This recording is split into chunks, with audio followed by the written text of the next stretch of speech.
It's actually happening. Some wild new reports have dropped surrounding a Lakers trade involving one player in particular that has fans fired up. We're going to break down those new reports, but also discuss a massive update surrounding LeBron James and his return being imminent. A ton to go over on this episode, folks. You're going to want to stay tuned until the end of the video. But before we get into it all, if you're a part of the percentage who aren't subscribed to the channel, this is the place to be for daily Lakers content. Your guys' support has been fantastic. Folks, the Lakers are on a bit of a roll right now. Things are going fairly well. LeBron James inching closer and closer to a return, and some new trade reports have just dropped, and we're going to dive right into them, folks. Let's dive right into it. So an article recently dropped a few days ago, and of course, we're going to be diving into that, but also some new updates that have emerged, even as recent as yesterday into this morning following the win, because things are starting to pick up. Lakers trade for Daniel Gafford would fuel title push for Luka Doncic and the Lakers amid NBA rumors. And of course, things are starting to pick up now surrounding a trade because of the fact the Lakers are 10-4 and absolutely rolling. And let's dive right into it. So you can see here, why not attack both birds with a single stone? And it's obviously talking about the Lakers upgrading at the center position. And a report came out saying, well, his availability isn't quite certain, even though we do have an updated report on that. Several teams are monitoring the Gafford situation per Brett Siegel, and the Lakers have had strong interest in Gafford for a while, dating back to last season. Ayton's play has been up and down, and Gafford is clearly the kind of player that Luka Doncic likes playing with. And it basically goes on to say, and it's going to dive into some what it would cost to get him, and let's dive into that. Now, we know the Lakers are down a couple first-round picks. They do have that 2031 first-round pick, and really the trade would have to be centered around potentially either a second-round pick or a swap, potentially a trade with that 2031 first. So I don't know if Gafford would be worth that, but also Dalton, Knecht. And this is where things get interesting, because Daniel Gafford recently signed that 3-year, $54 million extension, which makes things interesting. You look at him as a player this season having, I don't want to call it a down year, but the Mavericks in general are in shambles, right? They don't really have much. AD's been hurt. Obviously, Cooper Flagg is over there. You have Kyrie Irving is also hurt. They don't have Kyrie to help work with Gafford, or in the case of Luka Doncic being able to be in Dallas and help out with Gafford. But we know that the Lakers in the past have made aggressive pushes for Gafford, but also he's Luka's preferred pick and roll teammate, I guess, if you want to call him that. And it makes things very, very interesting, because we know that some new reports have just dropped recently revealing that the Mavericks have discussed blowing up the roster. Now, they've also fired Nico Harrison, and since that firing, things have started to pick up because, of course, they're in a very unique situation now. There's been some reports over in Dallas about Mark Cuban taking over some basketball operations again. There's no Nico Harrison there.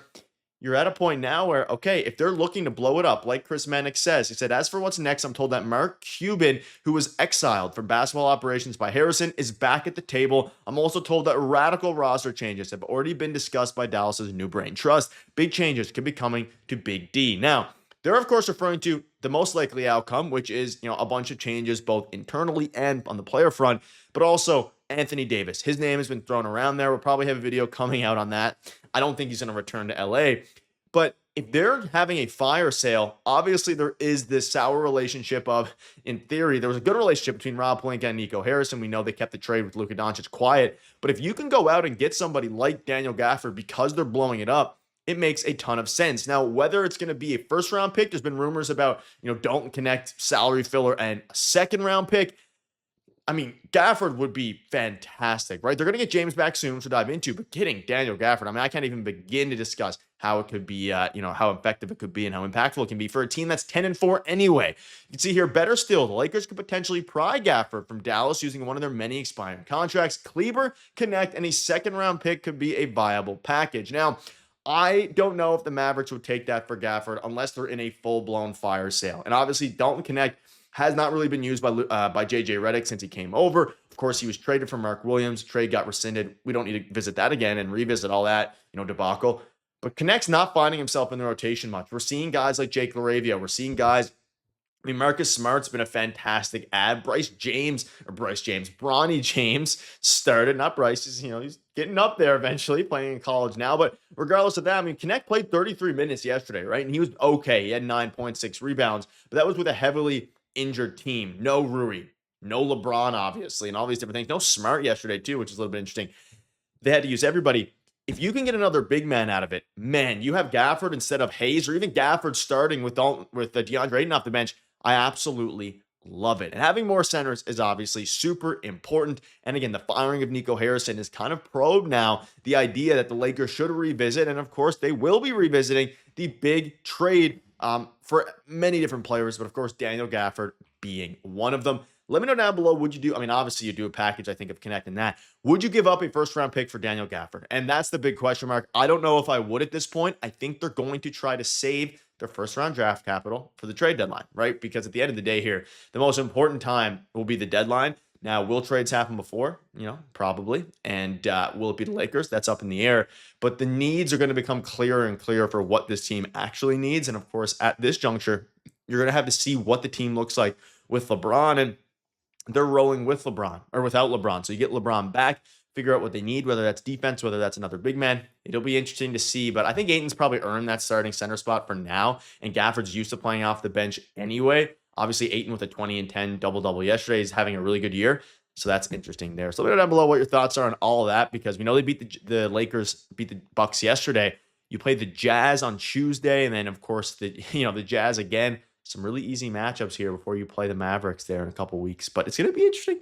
And let me know down below what your thoughts are on that. About a week and a half for the Mavericks. Now let's just transition into some new news surrounding LeBron James. Shams came out with a new report revealing that he's been reassigned back to the Lakers from the G League and will be a full participant on Monday, which is, of course, tomorrow. James completed multiple days of practices and 5-on-5 sessions this week in the G League, and his debut is nearing. So it seems to be almost confirmed now that his debut will be coming potentially, like I just mentioned, in that game on Tuesday. Could also be Sunday. There is a lot of, you can see there, like they do have a bit of a gap between games. So if they do want to give him a bit more rest, you do have that ability by not playing super, close together. Again, you play on the 15th, and then of course, well, they already played the 15th. They play the 18th and then the 23rd. So that's, 4 or 5 days difference. So it's exciting, right, to have LeBron back. And it's a pretty big report from Shams. And we knew that he was going to be returning soon.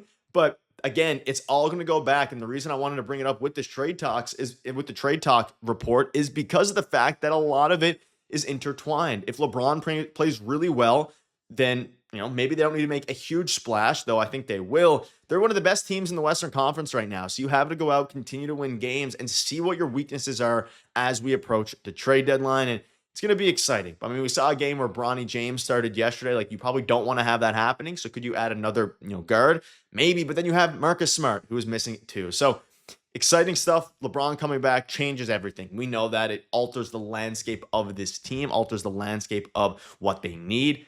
And it was pretty exciting to see that. Also, I want to show you guys Austin Reaves' comments about Bronny James starting in the NBA and LeBron assigned to the G League. He said, that's fun. That's awesome. You can see here, AR definitely is the only guy on the team who can choke with Bron to this level. And it's a good point, right? All signs point to Austin Reaves being extended, and he loves it in LA. Him and LeBron have a super, super close relationship. And obviously that's going to translate well. And Reaves himself has been absolutely fantastic. So let me know down below what your thoughts are on all this, folks. Things are really starting to pick up. And it's, quite frankly, I'm happy. The Lakers are absolutely rolling. They're beating the Bucks. They're beating a lot of good teams. LeBron James is rolling as well. See you guys later.